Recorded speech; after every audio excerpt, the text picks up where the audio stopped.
The show can't start until we crack open a bottle of Revelton. Whether it's their crisp, clean vodka, the bold spice of their rye whiskey, the rich smoothness of bourbon, or the original honey whiskey that started it all, every pour is a taste of craft and passion straight from the heart of Iowa. So pour yourself a drink, settle in, and get ready to relax, laugh, and enjoy the show.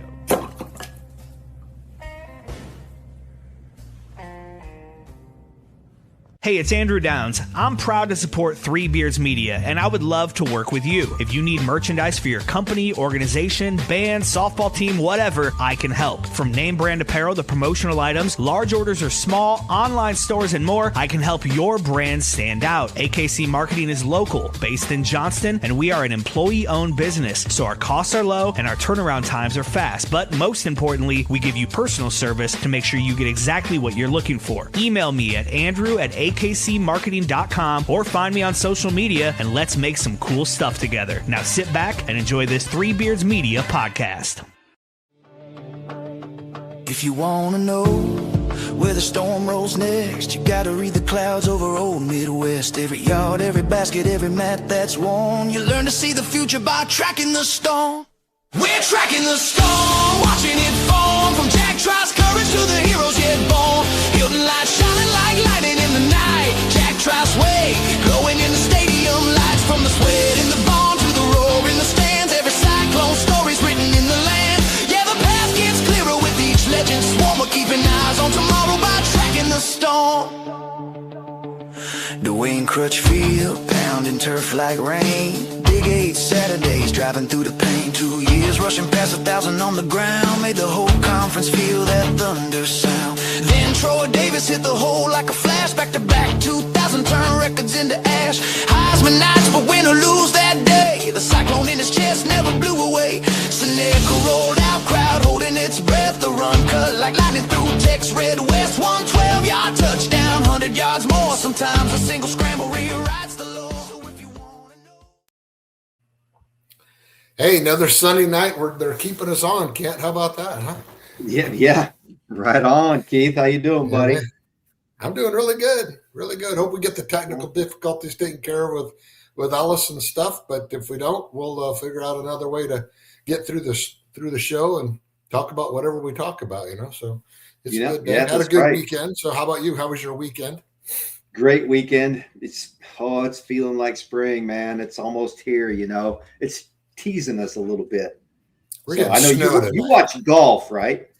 Yes. Yeah, you're optimistic. Yeah. So. Yes. Quite the day today for poor Shane Lowry. I mean, he had a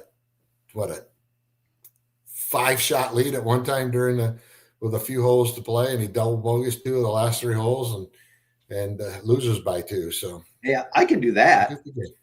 I can double bogey some holes. Oh, yeah.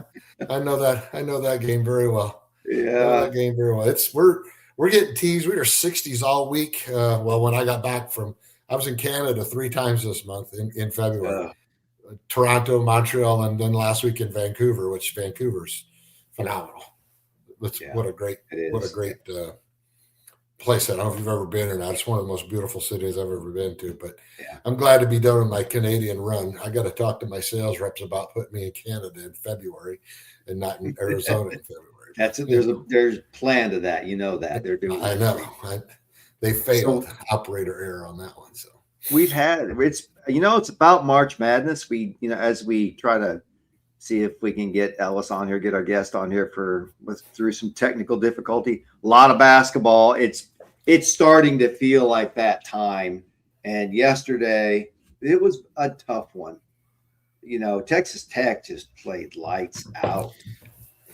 I didn't see any of the game. I was busy with family things and running around, but I didn't like the matchup for whatever reason. I just and I also didn't like the fact that we just came off of basically a 5-day trip to be out west and then come home, and then we got to go right back out there again. That's tough part of the schedule for sure. But it is. Anybody's going to get him ready. I mean, TJ will get it done. So he will. It's been a rough schedule.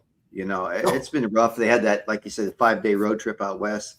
the teams that travel 2 time zones, their win ratio is not a good one.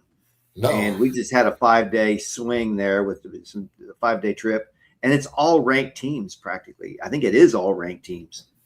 And then you look at Texas Tech. I mean, Texas Tech has beaten Duke, Houston, Iowa State, Arizona, BYU. They beat everybody. Yeah, they're good. They're are really good.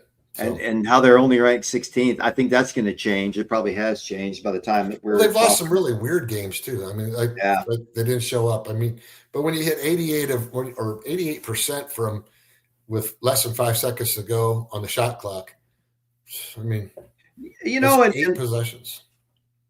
I saw you didn't see it, and I watched it, and I'm not I played basketball, know enough about athletics and things like that, but it wasn't like we were standing around. I thought our guys they didn't look flat, complacent, lazy, just slow-footed, not lazy, but slow-footed from a trip.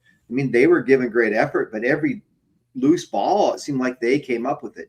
There were some calls there that were really tough for us.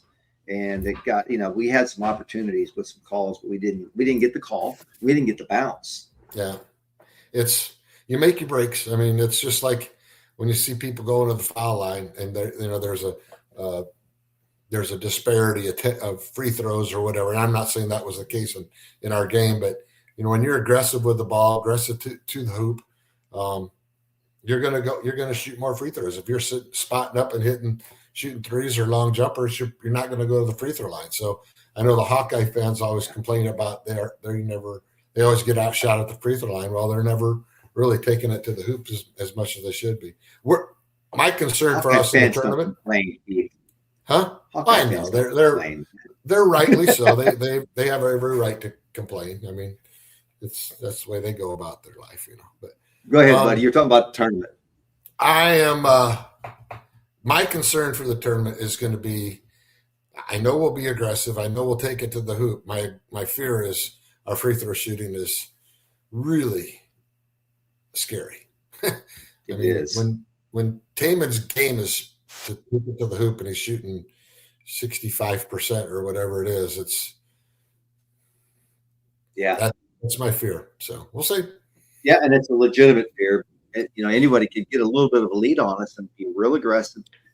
Put us in the one end. If they're hitting 2s and 3s and we're hitting 50% of our one hands, it's not good. Tough. It's not good. I mean, I've got my fingers crossed. I've got with the Final Four being here in Indianapolis, I know I'll be there if that's the case. I've actually got 10 customers coming to town that weekend, so I'll be entertaining customers, and they're from Texas Tech, believe it or not.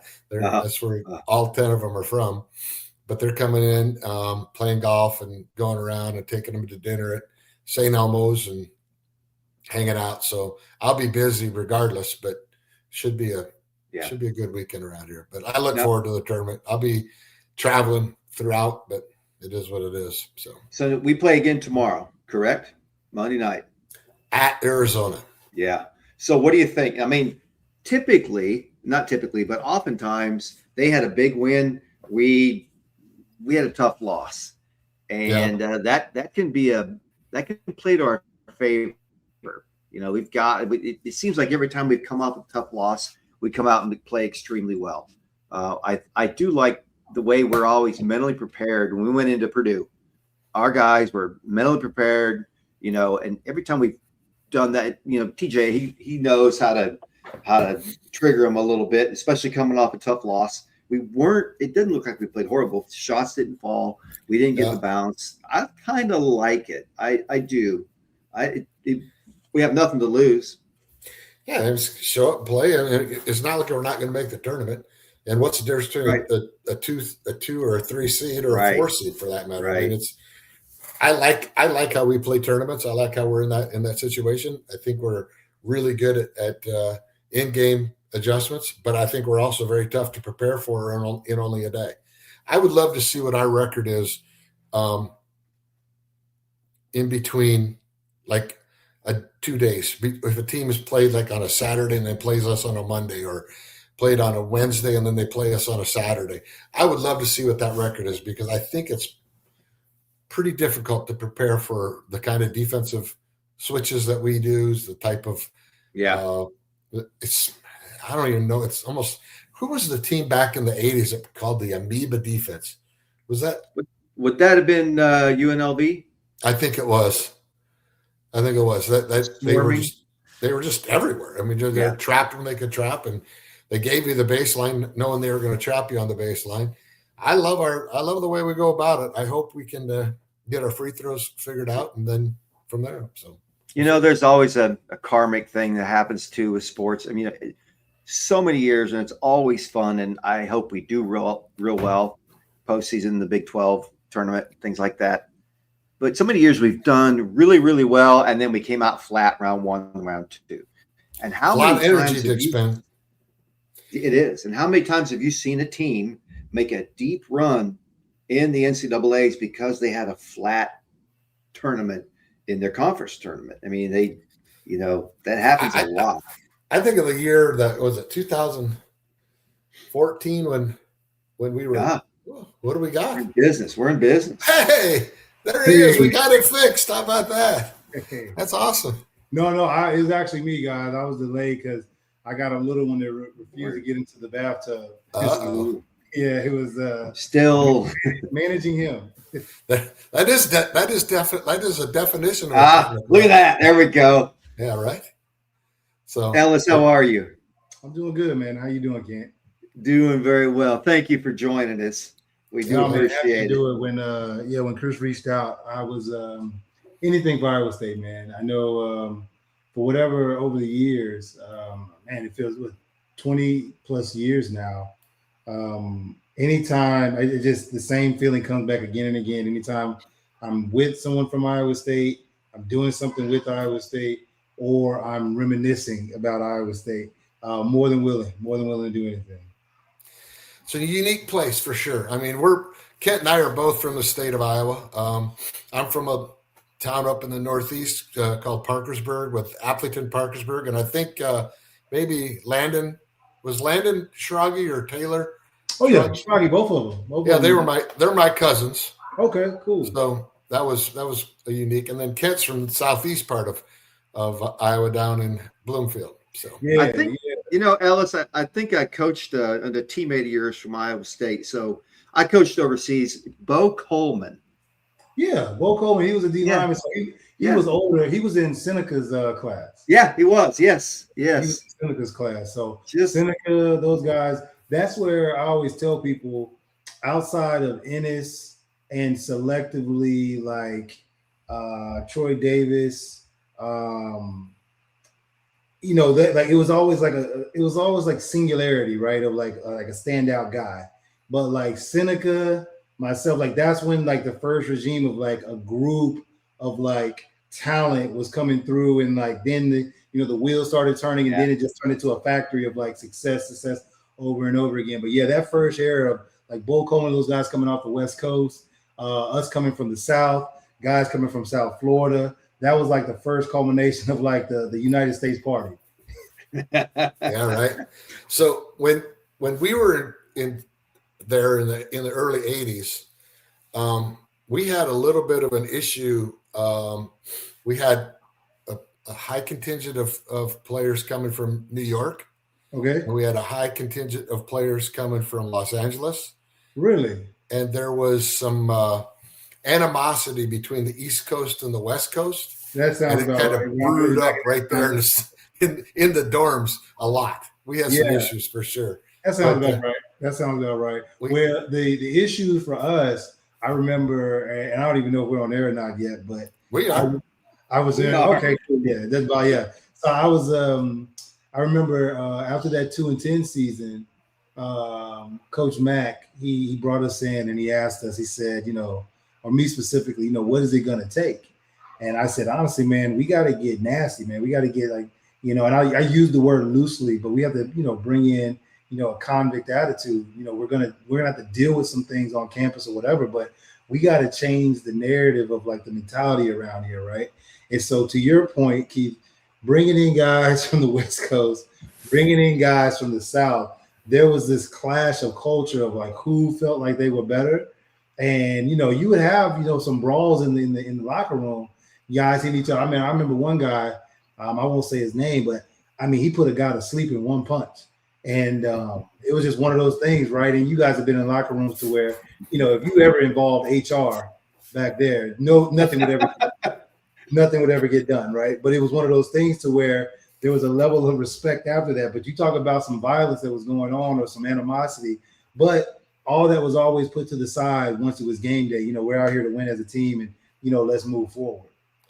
Yeah, that's reminisce some of that. So we had a coach put a coach to sleep in our locker room. Yeah, good old days. Yeah, that was. So Ellis, can you back us up? How did you get to Iowa State? Tell us a little bit about your background growing up, and then how you got to Ames, and we'll start there. Yeah, so I'm from DeSoto, Texas, and I say DeSoto because if you're from that area, we really like to separate ourselves from Dallas, but we're only about 15 minutes outside of the Dallas Metroplex area. So we were considered back then, the suburbs of Dallas. And so for me, I was always around competition. Like, social media and everything exists now to where everything's very accessible, right? And so for whatever reason, and I'll go ahead and call out some of the Iowa State marketing team, because I know that's more of a youth-driven thing, where it's like Iowa State started in 2010 and beyond, right?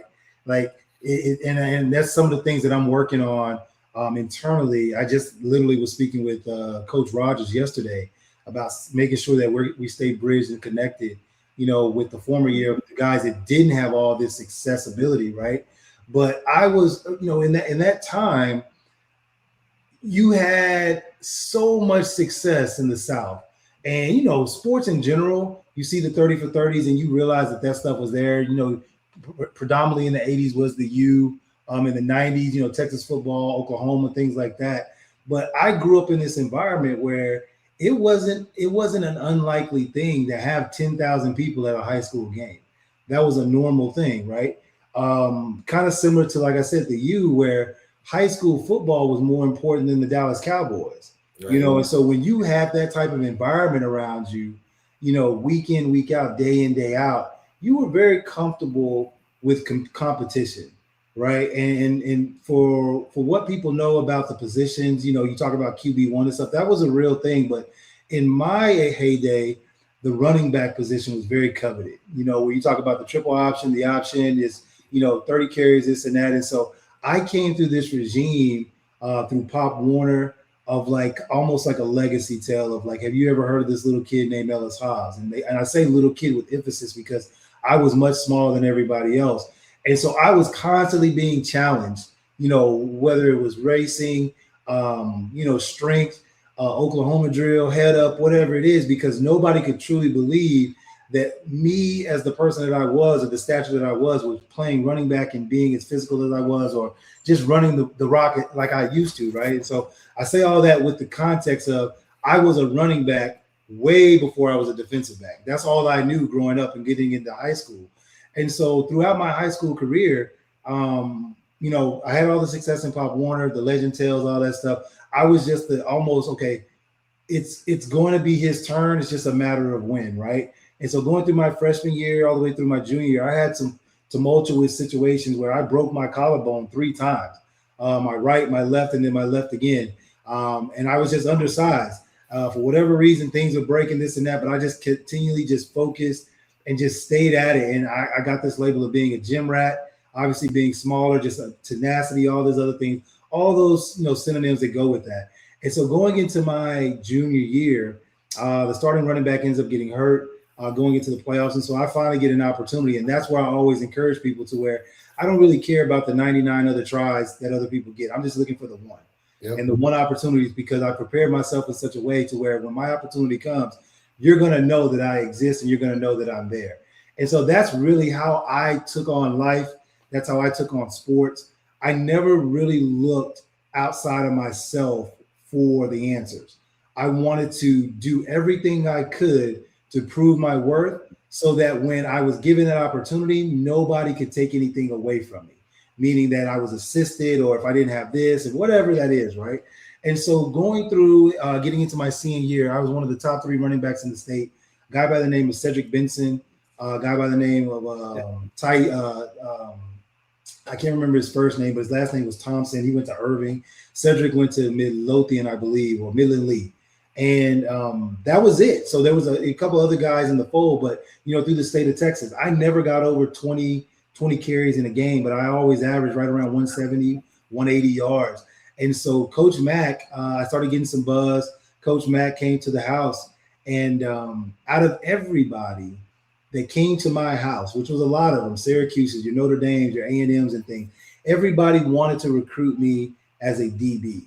R.C. Slocum at the time, who was coach of A&M, he actually put me in the quote-unquote little man's group to start the camp off. And then I vertical jumped over the mark. And he's like, okay, you belong over here. We're going to offer you a scholarship right on the spot. And so I was having those types of things happen once I proved myself. But Coach Mack was the only coach that said, I want to give Ellis an opportunity. And when I heard that word, that's all I ever looked for. I didn't care about a position. Obviously, I played running back, but I wanted an opportunity just to prove my worth. So you take that side of it, and then you match it up with, at the time, Iowa State was going to the Inside.com Bowl. And I got up there for my visit, and I saw everything.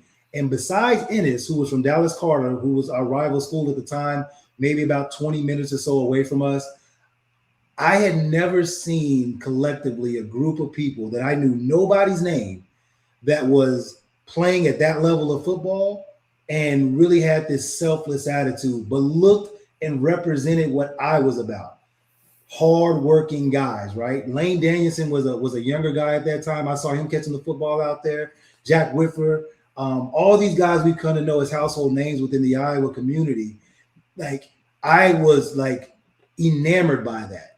And I was like, wow, like they're 8-3 or 9, whatever it was at the time. And like with this, and it wasn't a condescending statement. It was like, man, this is where I'm supposed to be. And so as I started to see other things on campus and, whatever comes with that on your recruiting trip, I stood up on Saturday night, and I'll never forget it. Larry Fitzgerald was up for the Heisman. A couple other people were in the Heisman run, whatever that was. And I stood up, and I was up there by myself. My parents, they had to work. They were comfortable with me going, and I just made the announcement by myself. I said, I'm formally committing to Iowa State University. And the guys that were around me that I met that year on that trip, they, the fast forward or hindsight, they told me that, man, we thought that was the craziest thing you ever did. But lo and behold, they ended up coming too. And so I've always been that type of person to where I know where I'm headed. I know what I want. And when I see it, I move forward, and whatever comes with that. Right. And so I was more focused in on what I could provide and bring to Iowa State versus what Iowa State could do for me. And once I got into that mindset of here's where I add value, everything else was merely where's going to be my opportunity. And so that's pretty much how I got up there from day one. And so I started off as a running back, and then, we can get into that if you guys want to, but yeah, that's pretty much the story of it. Yeah, that's absolutely. Yeah. That's what tracking the story is all about. Yeah. We're talking about, where you came from, how you got there. And, eventually we'll get to, what you're doing today and what motivates you today. Cause once a winner, always a winner. I mean, you're always staying focused on the next opportunity, as you put it. Yeah. I mean, once I got to a certain point in life, and it's funny that you say that, ironic that you say that the same intangible skills as well, that got me to Iowa State, that I used at Iowa State, that I leveraged, that I became successful with, are the same intangible skills and tangible skills that I use this day and age. The only difference now versus then is the identity of representing myself as Ellis Hobbs, who, by the way, went to Iowa State, by the way, played football. I think too many times us as athletes, whether it be professional or collegiate, we identify too strongly with something, and then we lose track of who we are actually. And we need to, realize that, that's just a mere facet of who we are, a silo. And we, over our years, the seasons of life and years and everything else, we go in and out of these seasons, but we're still the same person, Ellis H. Hobbs III. Yeah, right. That is awesome. So you're married now. You got kids, and you got 1 kid, 2 kids, 3 kids. How many children? Heavens no, I have 5. And so yeah. So we have a 25-year-old. I met him when he was 4. My wife's son, but I've raised him since he was 4. We actually got married when I was 24, And we've been married now. It'll be 18 years on March 8th. And we have 5 beautiful children. So Evan, who's 25, Ellis the fourth, who's actually 17. He turned 17 in January. I have my oldest daughter, who's Viviana. She's 13. Our youngest daughter, her name is Jolie. She's 9. And then our youngest son, he's the happy mistake. He's 1 year old. His name is Cheyenne. Awesome. Yeah. That's awesome. I love that. Your anniversary's next Sunday. Yeah. It is. It's next Sunday. Forget. Yeah, no. I can't forget. But typical fashion, like we're in that era of life where, you know, we high five each other as we're getting out of the bed, and we keep it moving for the family's sake, and whatever roles and duties and responsibilities we have, we definitely make time for each other and ourselves. But I mean, she's actually out right now. She's a comedian. She's actually out there on the road, not on the road, but she's at a show. And so I'm managing the household, hence the reason I was 10 minutes late. Yeah, there you go. It's one of those things to where teamwork makes the dream work. Sure, man. Right. That's awesome. So let me ask you then, when you came to Iowa State, how did the position change? How did that work out for you? Who were your position coaches? What was that like for you? Because it actually obviously was pivotal in your career. Yeah, it was. So it was one of those situations where, like anything, man, you identify with one thing, like I said, and then, you know, you're totally flipping that world upside down. But I truly did have an open mind of doing what I needed to do to be on the field. My full focus coming into year one was to be impactful. I didn't want a red shirt. I know some people, they kind of get starstruck or culture shocked or whatever. My entire summer leading up to Iowa State freshman year in July of entering into camp, I did the entire booklet, you know, word for word, workout for workout, because I'm a believer in, I call it a throat to choke. And what I mean by that is I'm going to do exactly what you instruct me to do because you're the expert, not me. I truly believe you have to be able to follow in order to lead.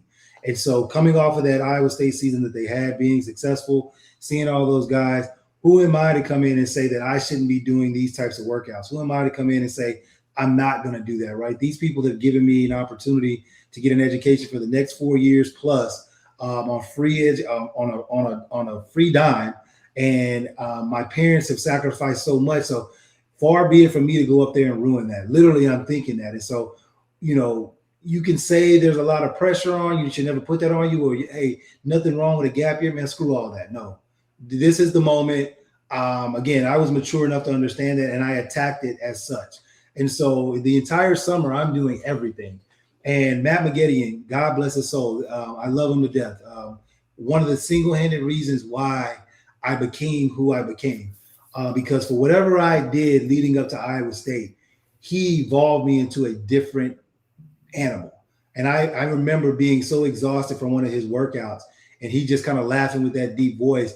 And I finally had the courage to look up to him. I said, give me more. If you keep doing this for me, I'm going to turn into a monster. He kind of chuckled, but then I just remember when it clicked for him, like, okay, this dude is serious. And like, he's really going after it. And then he just leaned into that for me. Right. And so all that stuff that I did in his workouts, getting into Iowa State, I was actually, I believe, either one or two of the only ones who was able to finish the conditioning test. Coming in as an entry-level freshman. And I think that people really took notice of that, where guys were getting dragged off the field, put into the ice bath. They just couldn't handle it. And me, I was like, you know, I was prepared because, again, I didn't come in with this mindset of sitting on the bench. I knew Ennis Haywood was still, you know, the starting running back. Even though I knew of him, I felt like I could beat him. Like there's nothing wrong with healthy competition, friendly competition, because it makes everybody better. Too many times these kids these days, they're so scared of the label of a 5-star, 4-star, and they don't even attempt anything, right? I was in there, I'm challenging you, and whatever comes with that, comes with that. And so I get through a lot of camp, the duration of camp, and I think we're getting into the tail end of it. And, you know, for whatever, I kind of tweaked my hamstring a little bit, but nobody really knows. I'm still practicing. I'm taking on guys like Justin Eilers, God rest his soul, coming through the pipeline as a linebacker, all this type of stuff. I'm undersized, but I'm fighting through it. And Coach Mack brings me in. So I don't know what he's going to bring me in for, but he brings me in. And then Bobby Elliott is sitting in the room as well. And I'm like, okay, what's this about? Because I if you know anything about, as you get into the ranks of collegiate football and professional football, you don't really talk to any coaches beyond the coaches that you have. Tony Alford was my running back coach. So that's all I really knew, him and Coach Mack. So I'm sitting in there and he's like, he kind of woos me and he's telling me about all the great things I'm doing and keeping it up, but they want to expand my role. So when I hear that, I perk up. I'm like, okay, cool. We expand the role. It's like, Ellis, we truly see you as a talented athlete. Like one of the first guys that we brought here as an athlete, not just a position guy. And I said, what does that mean? And so he's telling me all this stuff. And he's like, well, we're thinking about letting you, again, go over and give it a go at defensive back. And I was like, defensive back, okay. And I know all the positions. I played defense in Pop Warner, but again, traditionally running back. I was like, well, Coach, just to be clear, and I said, just to be clear, I've never played that position in my life. And he's like, don't worry about it. Just go out there and just play. And I took that. And I said, okay, I'll do this. No hesitation. I said, but at least allow me to run the ball, in my career. He's like, we'll put you on kickoff return, but you'll still be able to touch the ball, this and that. Cool, great. And I took that and ran. I said, okay, well, where are you guys going to put me out on the depth chart? Second. And I was like, wait a minute. Second. I was like, second on the depth chart. And I'm like, man, this is crazy. And so I got back, I left there and I said, you know what? If somebody can see that in me, why don't I see it in myself? And I took that confidence that kid that was at DeSoto, Texas, the kid that did all those workouts by himself, and I started to breathe life into myself again. And when I talk to clients or when I talk to audiences, I tell them about receipts. In life, you develop receipts, and you're supposed to take those receipts with you so that when difficult times come or that doubt comes into play, you go back and you look at those receipts and like, wait a minute, I did this. Wait a minute, I did that. And as you start to build those receipts over time, the ability to bounce back quicker becomes in your favor because you have so many receipts to lean into. And so that's literally what I did for everything, the broken collarbones, the injuries, all this. I was like, well, if I can do all of that and this guy has this belief in me, who's to say that I can't do this? And so I took it and ran with it. And so my first practice, a couple pass breakups, this and that, but nobody really believes in it, but I'm starting to get a buzz as this freshman who's the do-good guy, or like he does everything the right way, or he works too hard. And I tell kids, young athletes this day and age, when you start hearing those types of conversations, now you're a threat.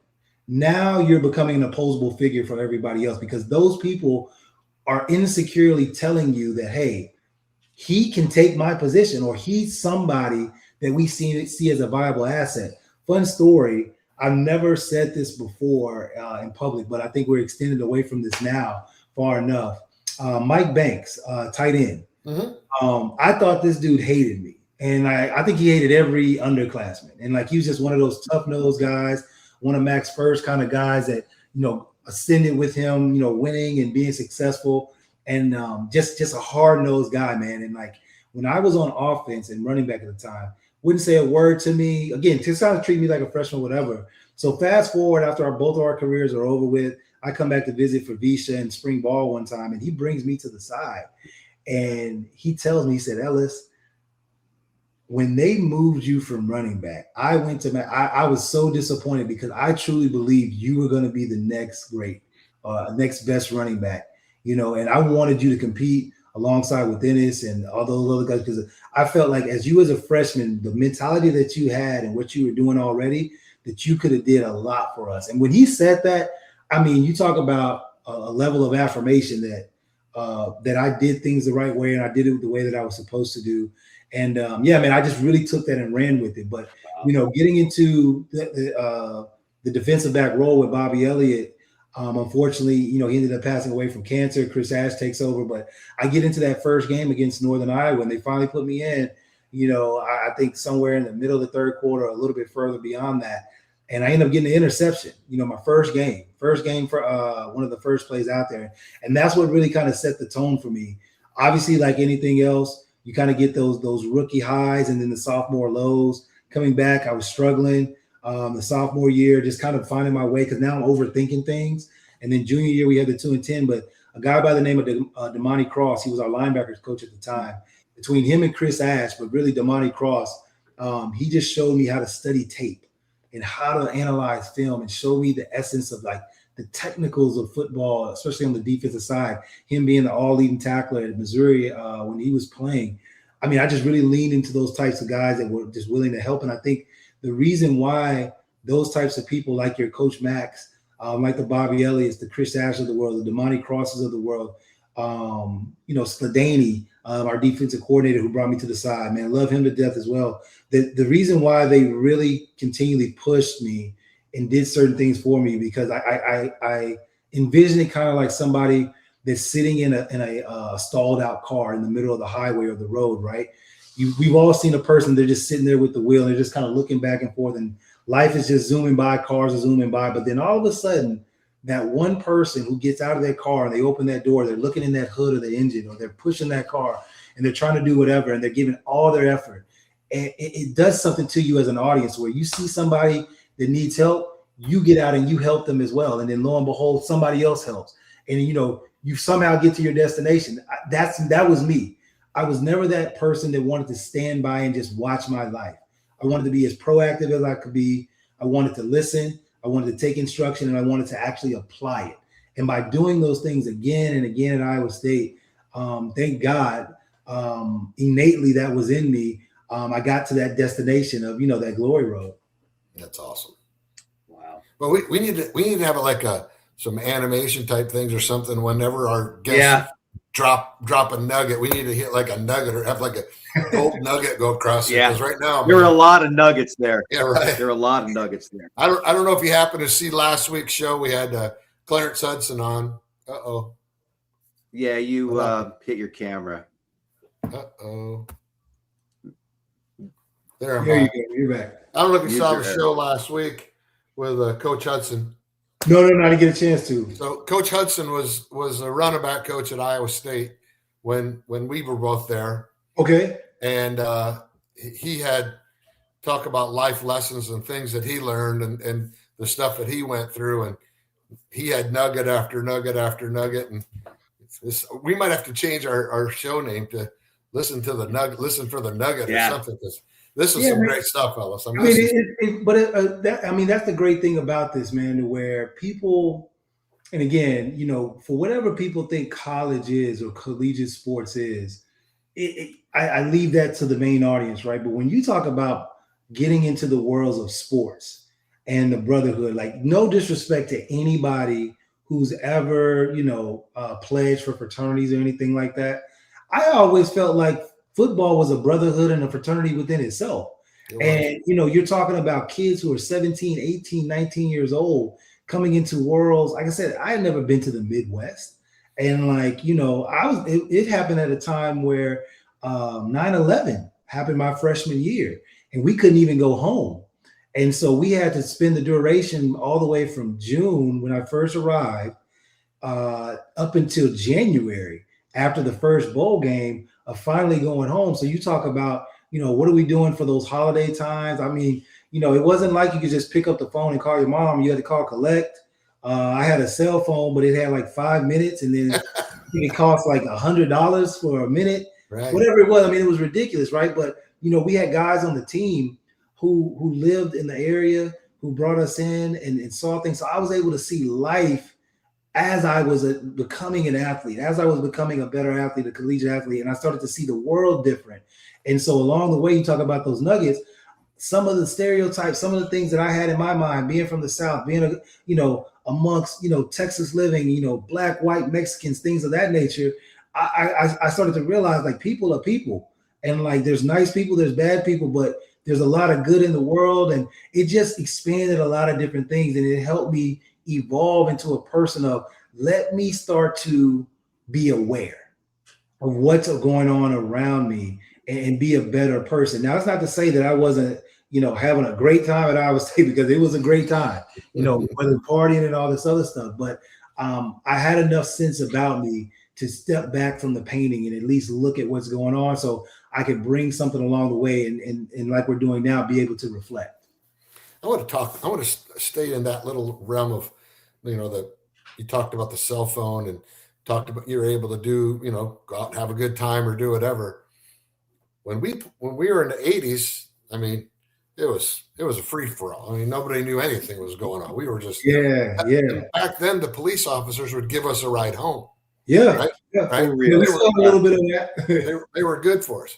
Now today, this stupid thing.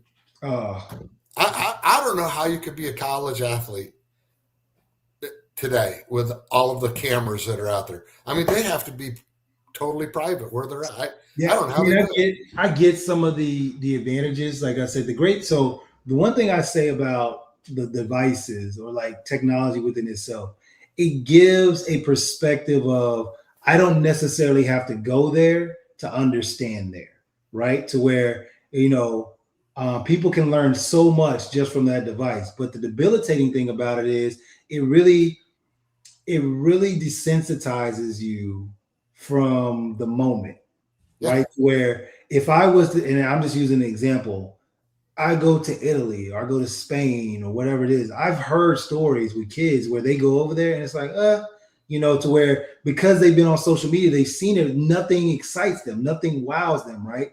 Sometimes it's debilitating that you're so connected within this social space that you don't actually know how to socially engage somebody in a person. You don't know how to look them in the eye. You don't know how to talk to them. I always use this kind of barometer for people to where allow yourself to sit with yourself for a minute in silence. Most people can't do that. They have to be, I mean, literally these little kids, they call them fidgets because they're always fidgeting around, they're moving around. They got to hear some sort of sound or whatever it is. And so as an athlete, and me too, Keith, I couldn't imagine having social media involved with some of the stuff that we were doing. And like, even just take the bad out of that or whatever, kind of where your mind would go, but just staying focused and not distracted with somebody who's saying something in Timbuktu about the Iowa State Cyclones. That's, they're doing it with the intentions of engaging and trying to get a reaction out of you. But now psychologically they're embedded in my head. Like I just couldn't imagine dealing with that. Right. And so that's what these kids are dealing with this day and age. But unfortunately, a lot of them invite that into that space. They feel this need. And that's where it gets disappointing to where, unfortunately, there's been this reverse engineer or this reverse, right? Where people think or athletes think that the more social media presence I have, the more engaging I am, it can get me further in this sport. Where they forget about, I actually got to go play. I actually got to go be who they think I am. And, when that culture shock hits you, especially if you're afforded the opportunity to get to the league and you realize that everybody's there one-on-one, that's where people or the rubber meets the road of like, I wasn't prepared for this because your, 3 million followers has nothing to do with you lining up against me and playing me right now in this moment and making a play. But unfortunately, people lean into that to where, again, these 5 stars, these 4 stars, and, somebody like me who was hungry and who was actually pissed off because I wasn't getting those accolades, I'm looking at you like lunch. And like, I'm going to have you today, in a sense of everything that they think you are, I'm going to show them why you're not that. And so that's where social media kind of divides that road for a lot of people because, and that's what I love about sports. You can't pretend. It is black and white. And if you're lying, we'll just watch the tape. The tape tells us everything. That's another nugget. You said about 10 things there that sparked about 10 more questions. And I don't know if we're going to get to them all, but I want to talk about your career in the league a little bit too. But I also, before we get there, and Keith might have another question too, I want to just ask you, you did so many great things at Iowa State and involved at a perfect time at Iowa State to really bring football back to prominence. What personally, or for your teammates or for the team, for the university, what stands out in your mind? When you think of Iowa State and Ellis Hobbs, what is a highlight? What are some highlights? So for me, I always, and I don't know the exact quote, but one of my Mount Rushmore kind of guys when it comes to confidence, Muhammad Ali, and a lot of other guys that kind of have that same mindset of, I don't really like to hear about people's success without hearing about the pain. If you don't have a pain story to go with that, or you don't have something deep within, it's a bunch of fluff, right? And the way that I envision that or see that visually is just a bunch of beaten up warriors with scars and bruises. But when those guys walk in the room, you pay attention. And whether they say a word or not, you feel their energy. And like that's what I've always wanted to exude in anything that I've done, to where you may not even know who I am, but when I walk in the room, there's something about me that permeates through the room to where it's like, who is that guy? And then everything after that validates why you paid attention, right? And so how does that happen? Well, for me, it was a mentality of, I call it the thermostat. I don't like to be a thermometer. And what a thermometer does is it reads the temperature. So if it's lukewarm in the room, it just reads lukewarm and it just kind of floats through life, right? If it's hot in the room and panicky, you're going to be that. I'm always the person that wants to set the temperature if necessary. If we need to bring it up in here, let's bring it up. If we need to cool it off, cool it off. But follow me and I'll be able to navigate us through whatever with the respect of having a team. So you asked the question. For me, it was coming off of that 2-10 season and having collectively a group of guys like your Eric Andersons of the world, like your Bam Bams of the world, Jamar Buchanan, Steve Paris, just a lot of guys who stood in with us and said, you know what, we're not going to have this happen again. Your Nick Mosers, who was in the back end with me, to where him and I actually started to compete on a betting level of who could get more interceptions or tackles. Like, we started to treat ourselves as if we were the elite. And mind you, we're coming off a 2-10 season, right? So what does that look like? So I talk about those guys in context, but we had to get there. And again, even me. So I remember when we were going through, leading up into winter conditioning and everything else, as we're getting into the summer and we're right on the cusp of that next season, going into my last year, I know this is it for me. And I get back to that mentality of, if it's going to be, it's going to be up to me. But I collectively have to move this team in a certain direction because, that's very daunting. A 2-10 season, Seneca's gone. Quarterback was, there was a lot of things in question, right? We didn't know what B. Meyer could do at the time. We didn't know that, we were going to have, a great receiving core or a solid running back in Stevie Hicks or whatever it was, right? So what am I going to do to show these guys that this is going to be the standard? This isn't going to be a goal. We're not going to try to obtain this. This is going to be the standard. Mm-hmm. And so I started off with Coach Matt McGettigan, again, getting into that pain of, I remember what losing felt like. I remember being injured, broken bones, this and that. Like, what was I doing then? I was just working. And that faith and that hope, again, there is no social media. There is no this and that. I'm knowing that if I do this, everything else is just going to align itself. And whatever doesn't align, I'm going to will it on, right? And I don't want to get too like a legendary tale, but I truly believe that, to where whatever I'm capable of doing, control that. And everything else will make right. And so what did that initially look like? I went to Coach Getty and I told him, I said, listen, in order for me to achieve what I'm trying to do, go to the NFL, take care of my family, this and that, I have to do double the work, because that's all I've ever known in my life. Like, every step that I've taken, I've had to do extra to prove my worth, because I'm 5'9" at the time, or I'm 180 pounds. Like, I never passed the eye test, so I got to do that much more. I talked to my son that way. I told him, like, listen, man, you're never going to pass the eye test, but when you get out there, you got to do the extra stuff. I get it. It's not fair. Life isn't fair, but this is what you have to do. So knowing those things, I told Coach Getty, I said, I'm going to work out in the mornings, the full workout. And if you've ever been through a Coach McGettigan's workout, one is enough. You're talking about 3 or 4 hours of in the weight room and running on the field or whatever it was that day. I said, I'm going to do it in the morning. I'm going to do it in the afternoon. But here's the thing. Don't tell anybody, because I want to be held accountable for everything that comes with either missing a rep, either missing a time, or whatever it is. So that came to a head at one point. I was just dog tired. It was hot. And one of our reserves, special teams guy, but a reserve, he called me out. He said, You're supposed to be our leader, but you're missing times. And mind you, this is the second workout. I've already done it in the morning, and they didn't know anything about it. So we end up getting into an all-out kind of fight. And Coach Getty brings me to the side and says, "Hey, man, do you want me to talk to them?" I said, "No, don't say anything." I said, "He's right. I shouldn't be missing anything. It doesn't matter." And so that mentality, right? So that's one example. Another example, and Nick Mosier, he actually brought it up to me when we saw each other last June.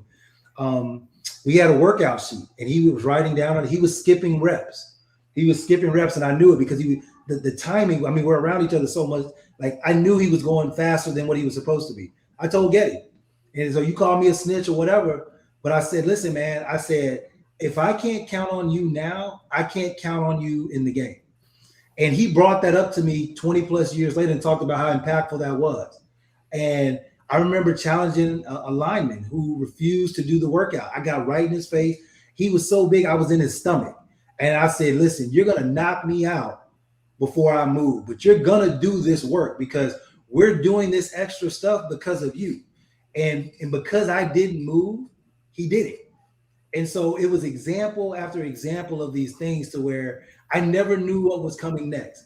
I just knew that I was readily available to be that vessel of whatever we needed at the moment to take it on. And I think when your peers and your coaches started to see that again and again and again, because it can initially come off as like a bunch of BS. He's trying to show off. He's trying to do this. He's trying to do that. But I was willing to do it again. And then Buzz started kind of getting around about, man, like, E. Hobbs is this, E. Hobbs that. And like, it just turned into this, like, whatever we believe. And that's where it clicked for everybody. When we started to talk about belief, and it is not to say that season was all in all the highest of the highs, right? We ended up being 75, but we won. And we did it successfully, and we did it together. And to this very day, there's this bond that we have, like I said, with the Eric Andersons, with the Nick Mosiers of the world, of the Nick leaders, that can't be replaced. And it literally came down to those things. So that's what I really lean into. I lean into those dark days, to where you're hoping on a hope that this thing works, and you don't know. You honestly don't know. And, where you get one pair of socks, one pair of gloves, one pair of this, and that's it. And you figure out the rest. And every game that we went into, you're going to be the underdog. You're going to be looked at as Iowa State. You're going to be looked at those kids in the Midwest. You're always going to be looked down upon with Iowa. You're always going to be looked as a competitor against Northern Iowa, not necessarily a for sure win. And I took all that on, and I just said, man, we're going to run with it. Wow, that's awesome. That's just great. I'm so impressed because we give you an opportunity to talk about the glory, and you talk about the grind. And yeah, right. I tip my cap to you. That's unbelievable. No, I mean, that's what it is, man. And that's the misconception of the glory, right? The glory is the grind. It's the oxymoron, right? To where, again, I get the top of the top. Everybody loves the views. Everybody hates the climb. Yeah, but right. like when you go through the climb, there's the value. And so people ask, how are you able to be successful again and again? It's because of the climb. I've seen it. I've done it. I know it. It's not to say that it's easy, but when you're familiar with that, there's a comfort within that. And you start to become comfortable with uncomfortable, and you just get through the process. Let me ask you this. Since that time, you 2-10 and 7-5, and we're going to talk about the league here in a minute, but we've had several guests on in the last 3 months, and the big topic has been not even the NIL, but the transfer portal.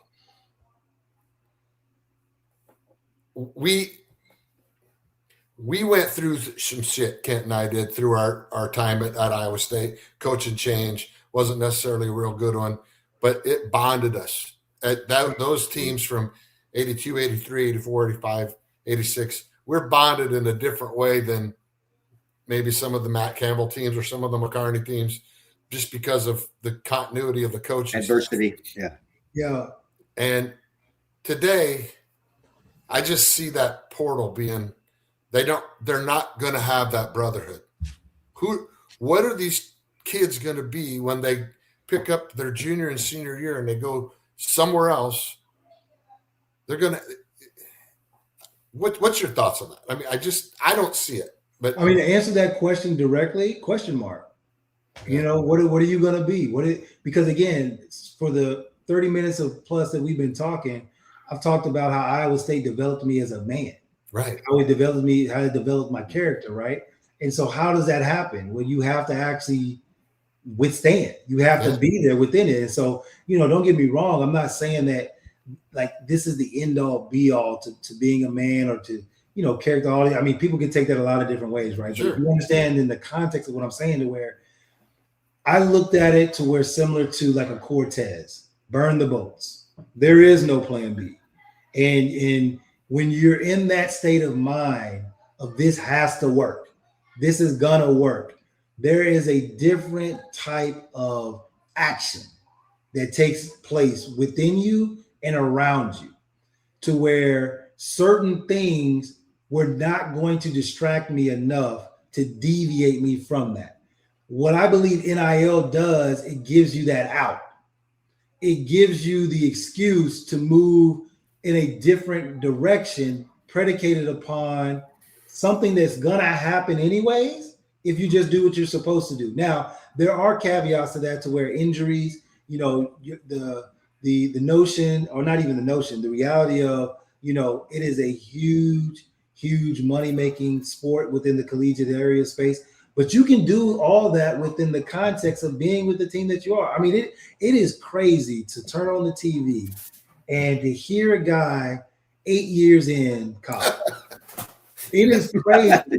It is crazy to hear somebody that has transferred 4 times and is now on their 5th team, and is still sharing time at a position, right? Because I don't really think about them in that light of like, oh, you know, wow, poor them. I'm thinking about the kid in high school who isn't getting the opportunity. Right. I'm thinking about the kid who didn't get the scholarship and didn't get an opportunity to change his family's life or whatever that may be, right? And so for me, it's a balance, man, to where I get it. I wish we had gotten some sort of funding, because again, I was earning those types of things.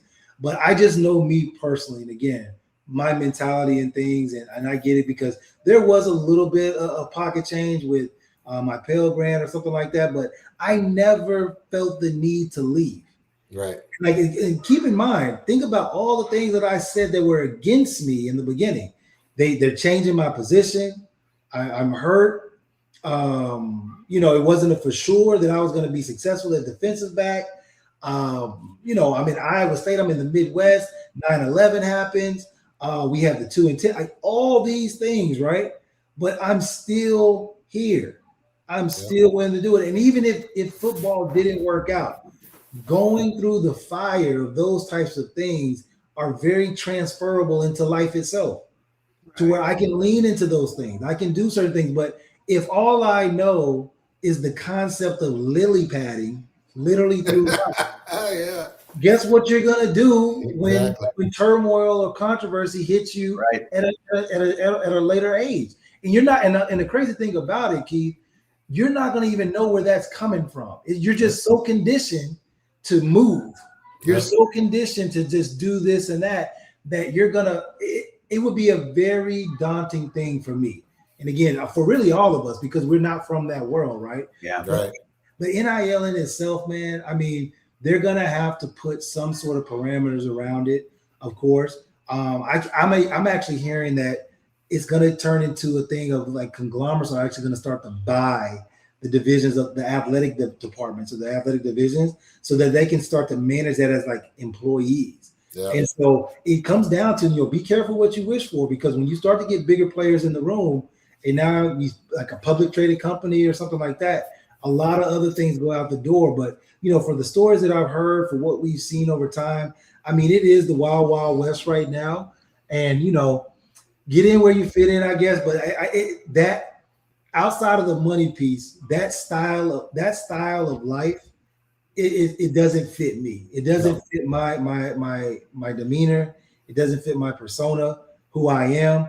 I'm a word and handshake guy. If I say it, I want to do it. I want to own up to that. I want to be there. I get it, what that coach is doing. I know they get to get out of there, this and that. I don't want to be that guy. I want to be here, and I want to thug this out. I want to get through the tough times and be glorious on the other side of it. Awesome. Hey, we got to go sell something real quick. So we're going to take a couple-minute break.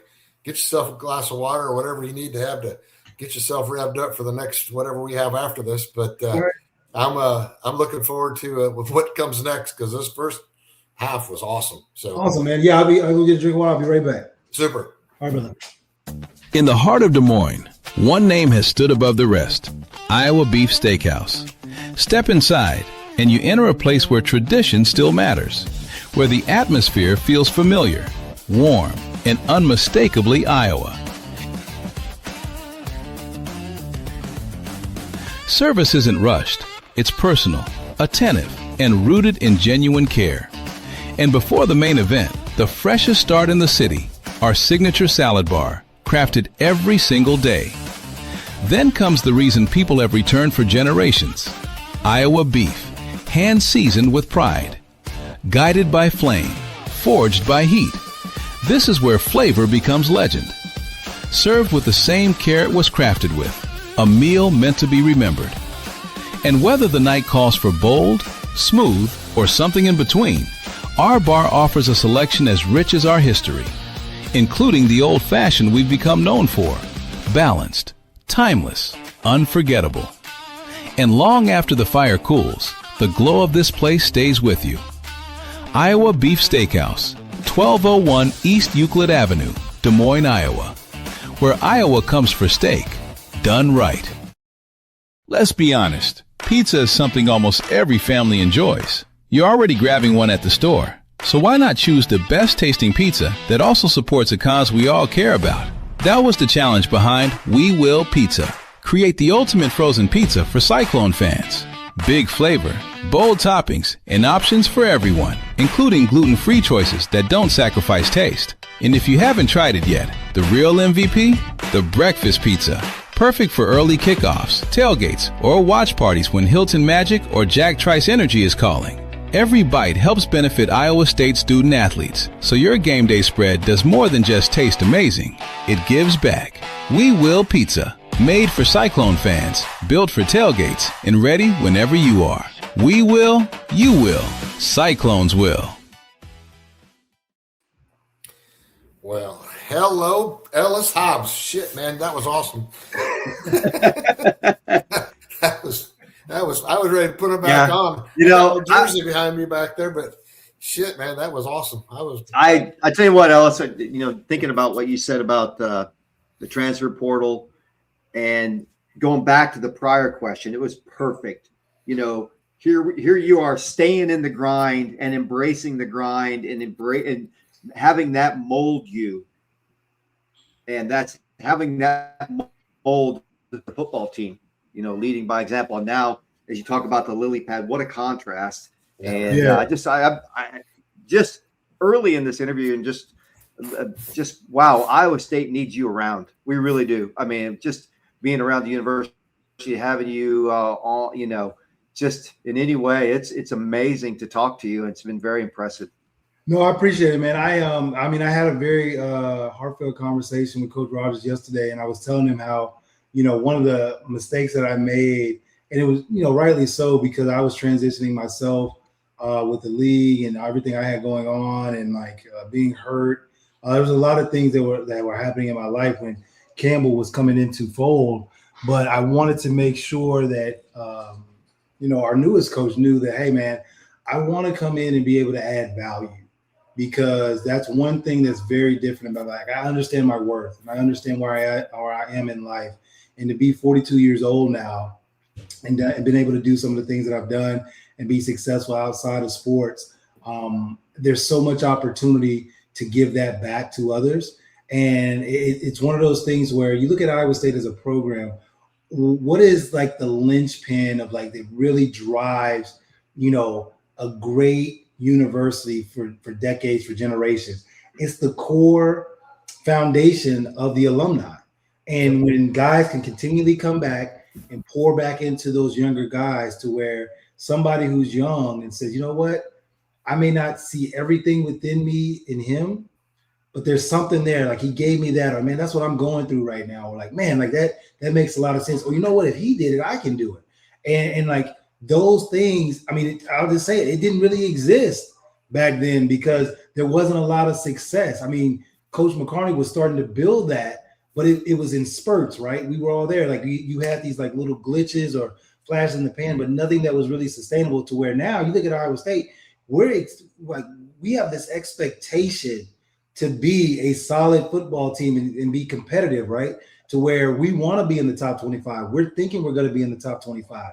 And Campbell established that along with McCartney establishing the foundation. So I'm very, very aware of what I am, who I am, and to who, right?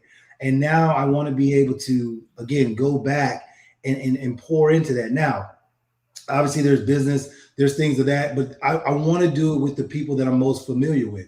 And I've always been, diehard, open-hearted with Iowa State. But I think for things that were happening in the past or whatever, it was just distractions for whatever reason. But to go back now and to talk to some of the guys or to hear some of where they're at, I think it would be so impactful for them to actually hear someone speak it before they're able to even get it out of their thoughts or their mouth, right?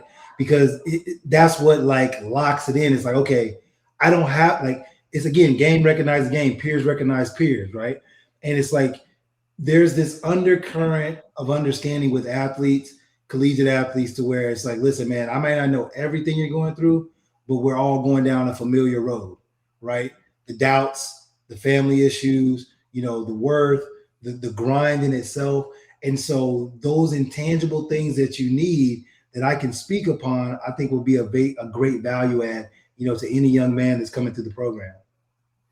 We have a couple great weekends every year. One's the Hall of Fame weekend, which your ass better be there one of these years. For my mom is still questioning what's going on, but I don't get into it. I'm gonna go kick some knees. Your mom's right. Step on some toes on this one, and then the other one is the Letter Winners Weekend, and a few years ago, it was shortly after you were done, we started having some Letter Winners Weekend where we had 40 or 50 guys that showed up. Yeah, it was pretty bad, and put a board together. Lindsey Long got really going in it. Yep. Mike stayed on it. And I believe we had over 500 last year for Letter Winners Weekend.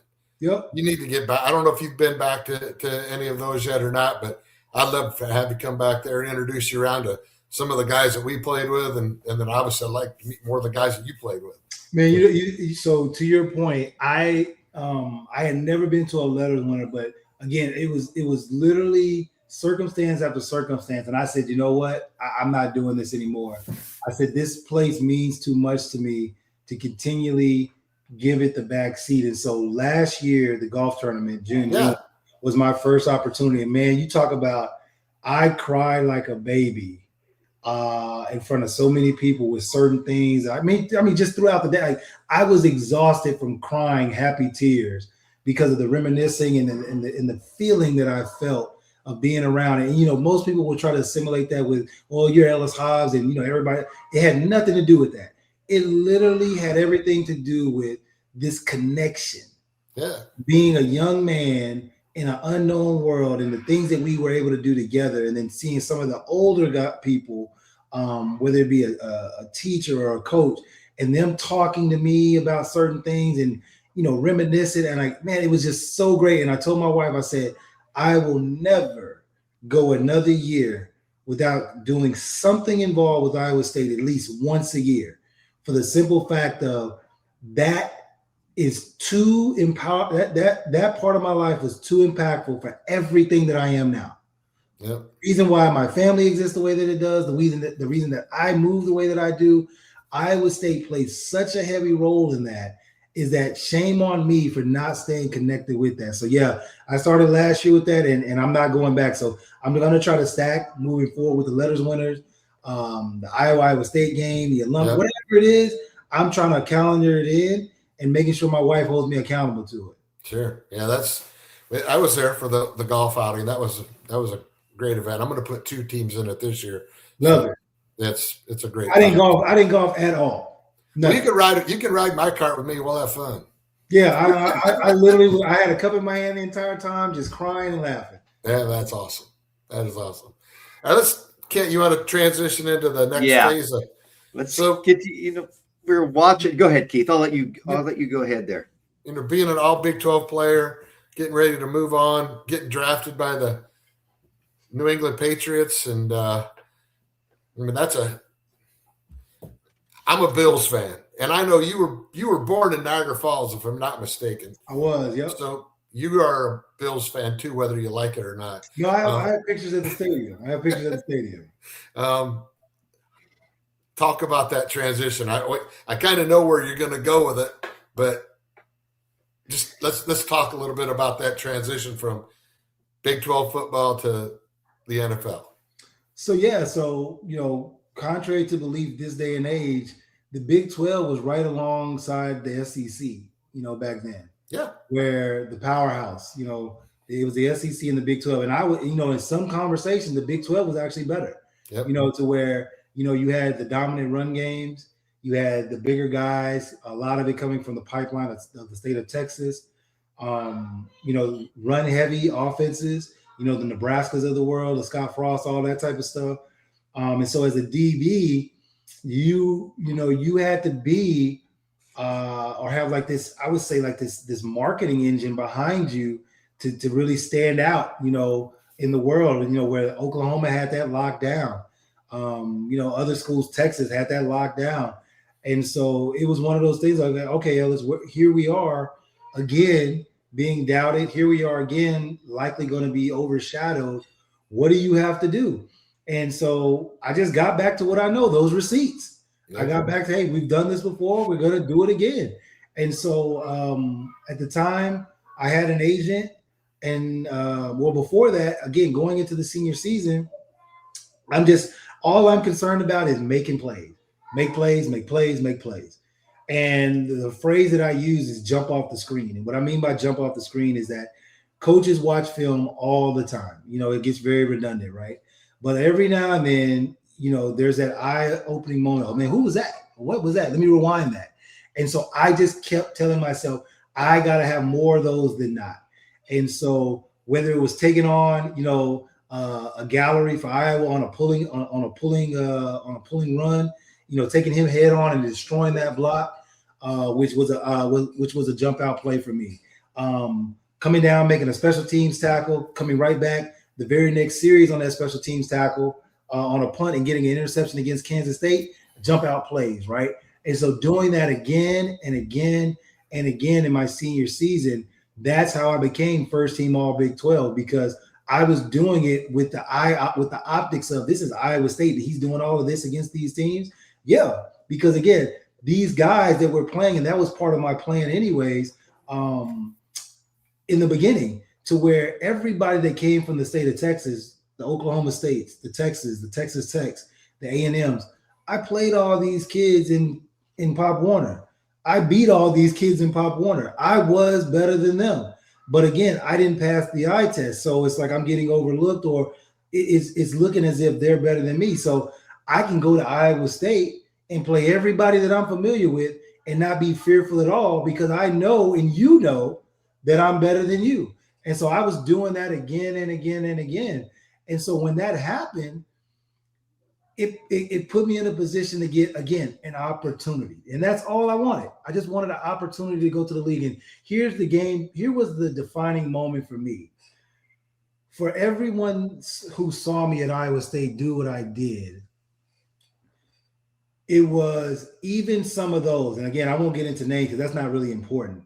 But it was the concept that they brought me to the side and they said, hey, Ellis, even if you don't get drafted by the NFL or go to the NFL, man, you're a great, great player. And I kind of took on the Michael Jordan. I don't even say Michael Jordan. I just took on the competitor mindset. And I wanted to say, who do you think you are to tell me that I don't deserve an opportunity? And this is a good guy. This is a really good guy. And I said, you know what, I said, for everything that you've done, for all those accolades, ending the Insight.com board, even they still think that it's not enough.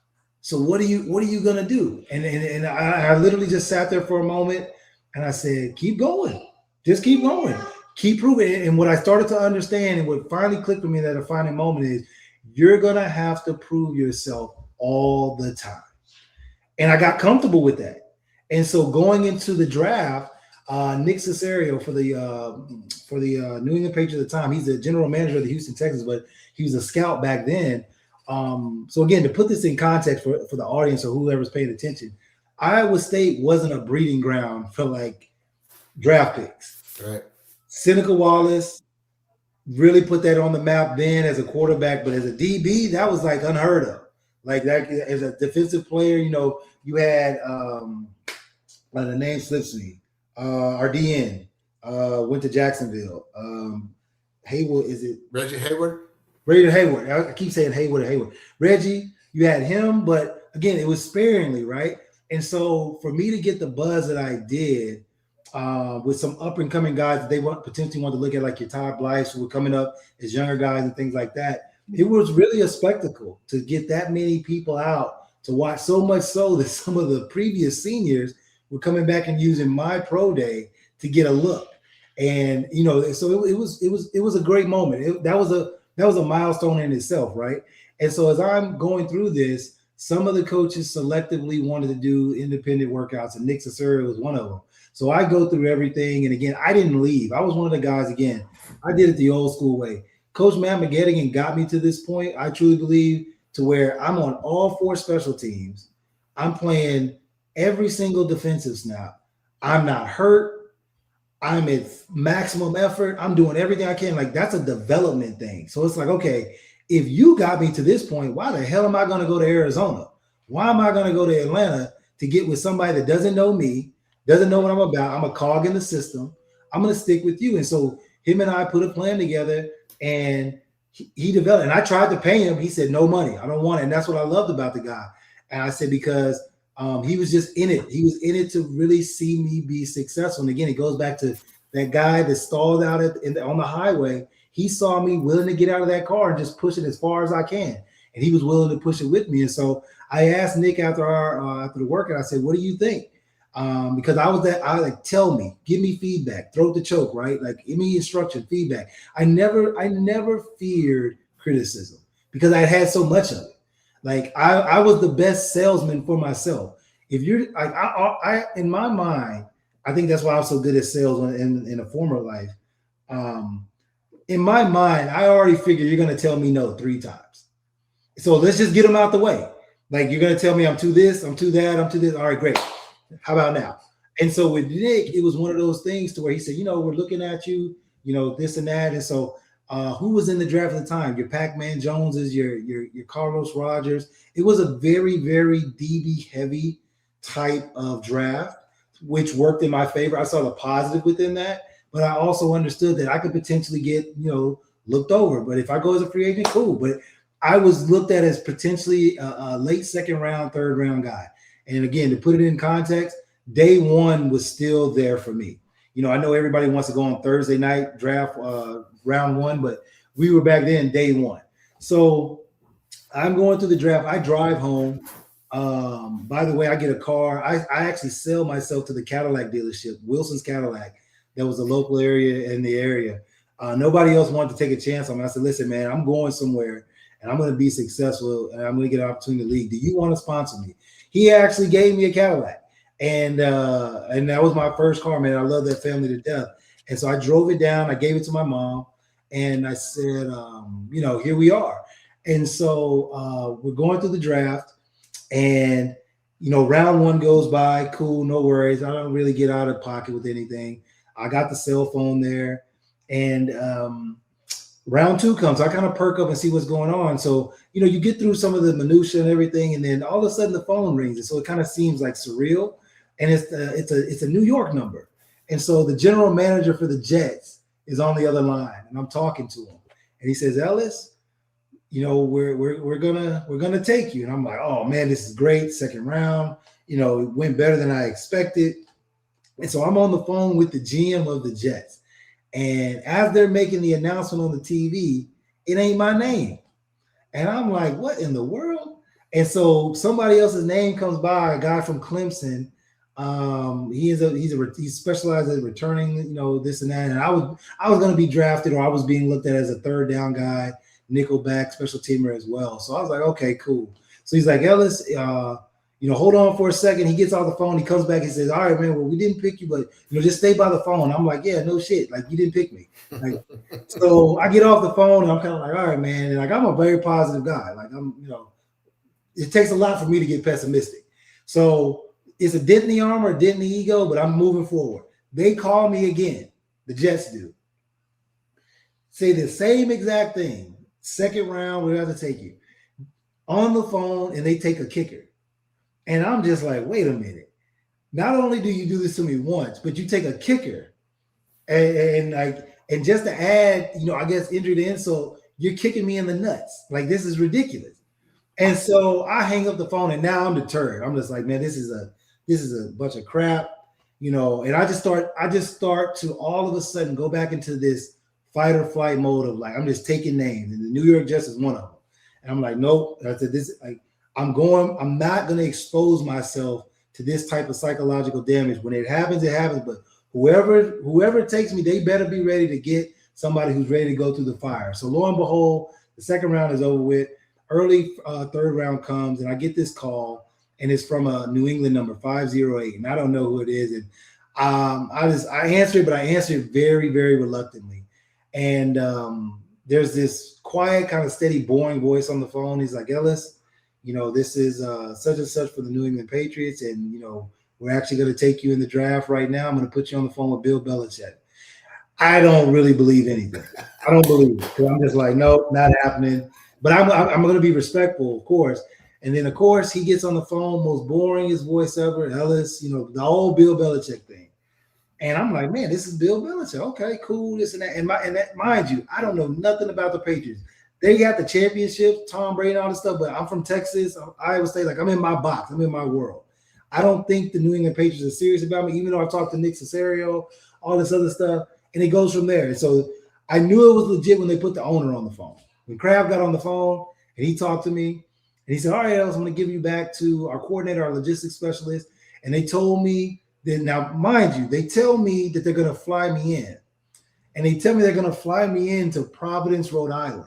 But being from Texas, not knowing anything about that world out there, all I hear is Long Island. And I'm like, why in the hell would they fly me into Long Island, New York to go to New England? And I was like, by the way, where is New England? And so I don't know nothing. I have the phone in my hand. They put it, and as soon as I see my name go across the ticker, my mom jumps around, my dad jumps around. I bolt out the house and I run up the street, up and down. I'm just excited, man, and all the stuff that comes with that, right? I mean, anything that you would think that you would do in that moment, it was a very, very proud moment for my family, because sure. You're talking about a family, and that's why I love my parents to death, and I try to lead by example for my kids. You're talking about 15-hour drives on a Friday night after a 9 to 5 workday, full Monday through Friday, just to see me play, at Iowa State. Getting there 3, 4 in the morning, sometimes getting there at 8 in the morning or right before game time, and still be in the stands ready to go, only to get back on the road Sunday night and get back home with my brothers and sisters. And so when you talk about where does the passion come from, where does that? Yeah, right. Somebody is willing to put themselves through that. Who am I to say that I can't do one more rep? Who am I to say that I'm hurt? Who am I to say that I can't go? Those things fueled me. And so when all that came to a culmination and conclusion, I'm like, man, like, we did this. And I get it, within my society and my culture of the Black community, sometimes we take that too far. But if you understand, and I'll take Black out of it at this point, if you understand when a village is helping you and supporting you and pushing you towards things, and they believe in you, man, there's something to say for that. And it gives you the wind in your sails that you need. So when that moment happened, we did it, right? And so it goes immediately from that to next Thursday, I'm in rookie camp. And so from that draft moment, well, really before that, from all the way from the combine, all the way up to rookie camp, all the way to the playoffs, next season or next year against the Jacksonville Jaguars, all the way to the Denver Broncos in the divisional game, I never got a break after that. It was a whirlwind.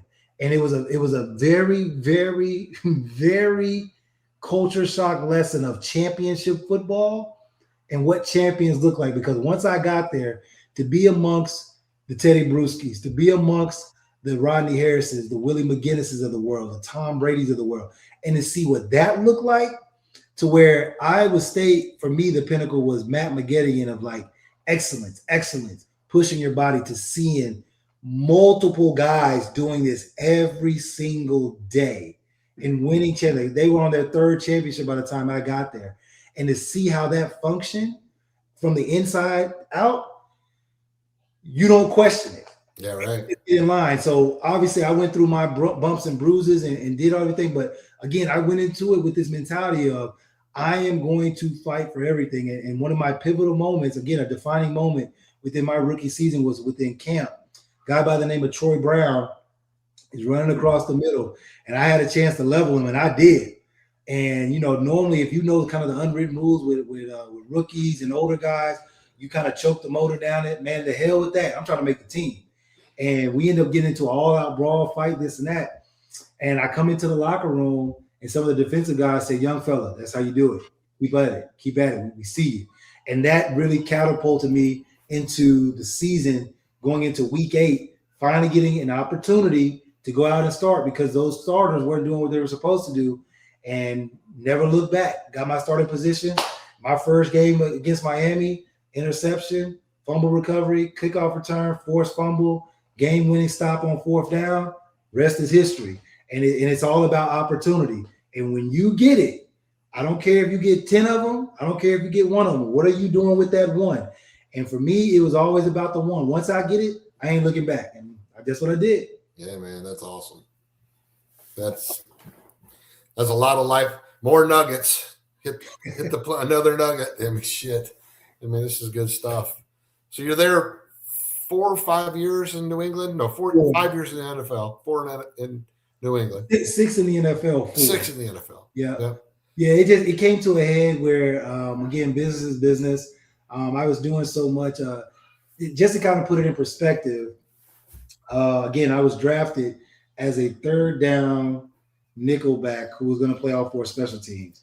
By week 8, I was playing on my rookie season. I was playing all 4 special teams and starting all the snaps. Right.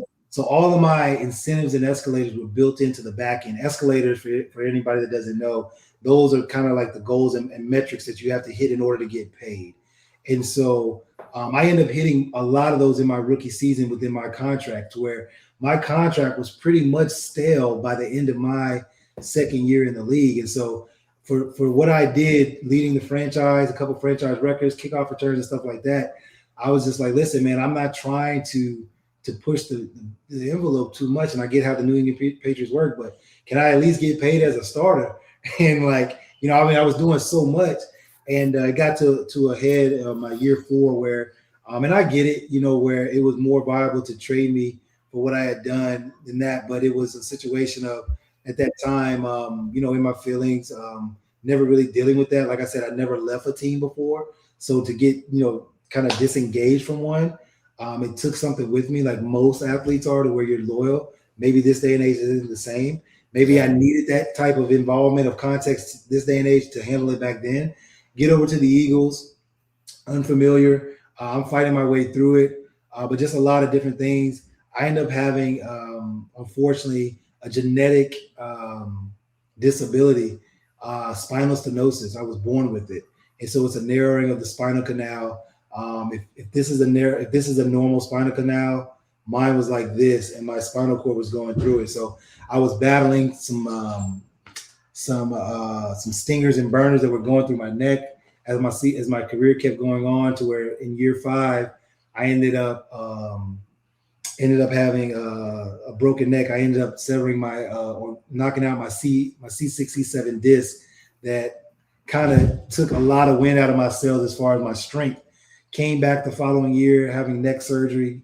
I was in that, believe it or not, contracts were 5 to 6 years back then. So I was still in my rookie deal by year 5. And so, again, no pay. And I'm not looking for the pity part. I'm just kind of bringing it into context. Sure. Through it.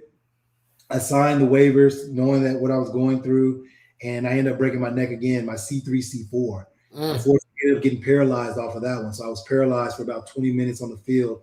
My last play was November 21st against the New York Giants, returning a kickoff. And crazy enough, I tried to come back next year but couldn't pass the physicals. And yeah, it was over with. And so, like many people, you don't go out the way you want to. Yeah. Me, it was no different. I ended up going out with an injury, but again, for everything that I did, I outlasted the standards of the NFL. I think at the time it's like 3.3 or 2.3 or something like that. Yep. I doubled that. Numerous records with the Patriots, a lot of success with the Eagles, and just overall just a level of respect to where I've been out the league now since 2011 and it's 2026. And the fact that people still respect my name, they know who I am, those things, like those are the things that I really pride myself on, and the camaraderie of the sport. And so, yeah, I hang my hat on it. Cordero Patterson's kickoff return is 108 yards too. I don't care what anybody says. For the ironic thing about that, Keith, for a record to last so long, in one, it's almost like the what is it, Banneker, the 4 mile? I mean, Roger Bannister. I mean, once, and it's like that's the beauty of life, man, the success. It only takes one person or two people to break through, right? But that innately as people, that's how we are. Once we see someone do it, it's like, oh, there is no boogeyman on the other side of that thing. And then, it becomes this norm. And I just couldn't believe how fast it was coming back to back. I was like, this is incredible. Like, yeah, right. This thing, and now I'm in the record book, but I'm not. Yeah. Hey, we've got a little segment here. It's called basically you're the anchor. We're going to take like a really quick break, like 20 seconds. Okay. In that 20 seconds, you get to make a rule. You get to change whatever rules in college sports, professional sports, whatever rule it is, you get to make the rule. Okay. So it's going to have to think quick because this is a quick 20-second little blip. Right. I got a rule. All right, there we go.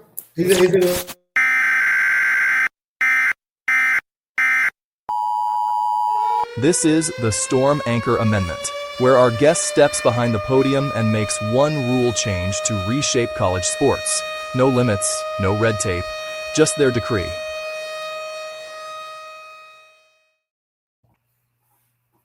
It's all yours, Ellis. All right, so an official rule. And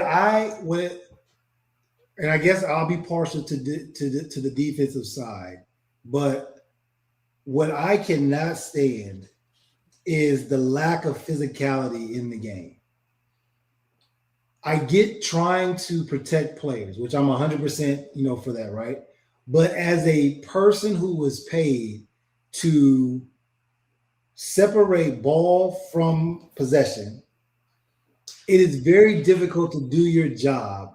And if you've ever been in this position, please somebody kindly explain to me how I'm supposed to do it without being as violent as possible. Because when it comes to the game of football, it's a violent game. I mean, that's why people watch it. That's why people are enamored with car accidents, things of that nature, because it's engaging, right? And you sign up for it. And this is the person that was paralyzed saying this.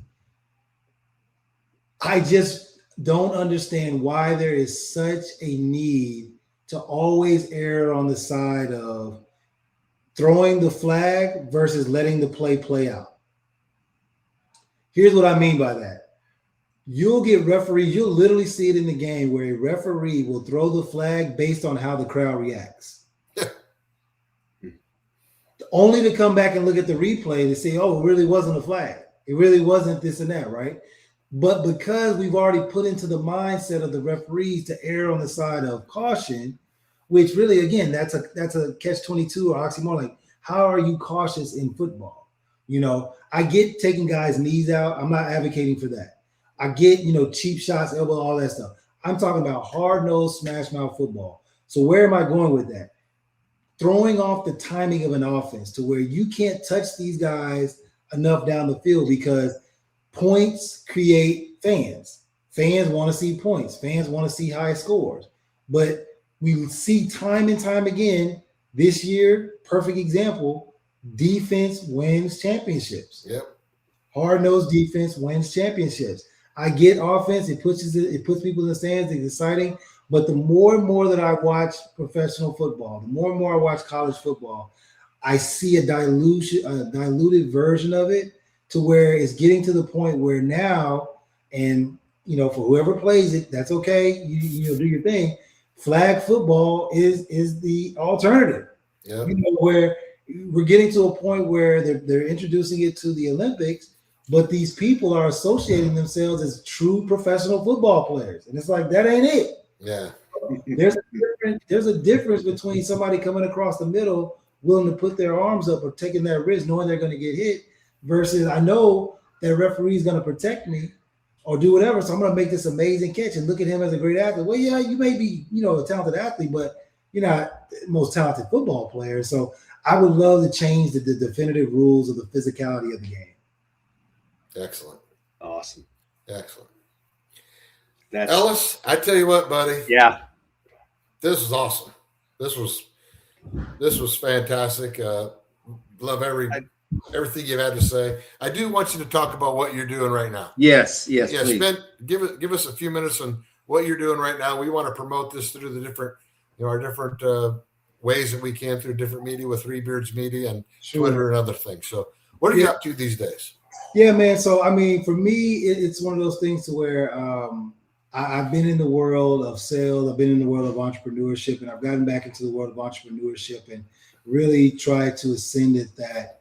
I have, a few companies that I have, pioneered and really championed. But my main book of business right now, and you hear a little bit of it. When I say it, you're gonna be like, okay, that makes sense. I'm a professional speaker, so a motivational speaker. Shameless plug, if anybody's looking to hire me as far as companies go, I'm always looking for opportunity. That's one thing I always try to shy away from, but I don't do that anymore. I put that out there. You can contact me. I'll just give you my simple email, ellishobbs@icloud.com for bookings. But it's one of those things to where I do that. I'm a day trader. I actually learned how to day trade. That was actually one of the things back in 2016 that I was looking to get into for the simple fact of I wanted to be more around my family. A 9-to-5 life wasn't for me. And then I've studied success within itself, and within success, whether it be the Vanderbilts, the Rockefellers, the JP Morgans, all these types of things, just the wealthy, they have an underlying asset, a portfolio of real estate. And so I've got into being a real estate investor. And so I have other things that I do, the hobbies I won't get into because, again, I'm growing those, developing it. But it's one of those things. Those are my main book of businesses of 3, day trading space or mentoring, day trading within that space, motivational speaker, and real estate. That's fantastic. Yeah. Wonderful. We probably want to have you back again, Ellis. I think you have a lot more to share, just your football career in general, and you have great nuggets, and we'd love to have you back. Yeah, man. Like I said, for however long, I haven't even been paying attention to the time. For me, again, I'm at a point in my life where I truly want to be able to, for lack of a better phrase, mind dump. To where it's something to say, and you guys may be able to test this with your family where, my family, my kids, they're in a whole different space. Like, the opportunity that they were provided versus where I was in life, it doesn't mean as much to them with my career and this and that. But it's not to say that's a bad thing. But when I get to talk about these things, even myself, I get surprised sometimes of how much I'm familiar. Like I remember. And like, this is therapy for me. Because I truly enjoy it. I enjoy talking about football. I enjoy talking about sports. And just in general, man, of like what it was and what it be. I don't want to be the guy, yesteryear, back in my day, we were walking around in the snow barefoot, but there needs to be there's something to be said about going through it and coming out on the other side. That's right. Beautiful. Well, from this loyal son and that loyal son, we really appreciate it. Forever true. Fight that battle through. Yeah, buddy. Appreciate you, man. All right. We'll see you in Ames. Thank you, Ellis. Thank you very much. We'll see you at Letterman's weekend or golf outing. Yeah, man. Talk to you guys soon. All right. You bet. We're tracking the storm, watching it fall from crushed fields, grind to trophies, 2K stones, Seneca spinning through the rain and roar, turning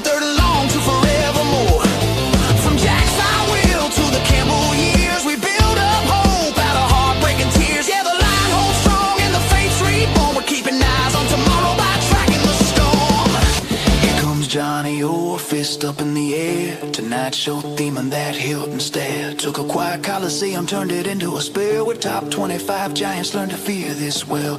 Hilton magic swirling like a cyclone wind. We're nine on the pivot, made the rafters spin. Step back, jumper, drive down the lane.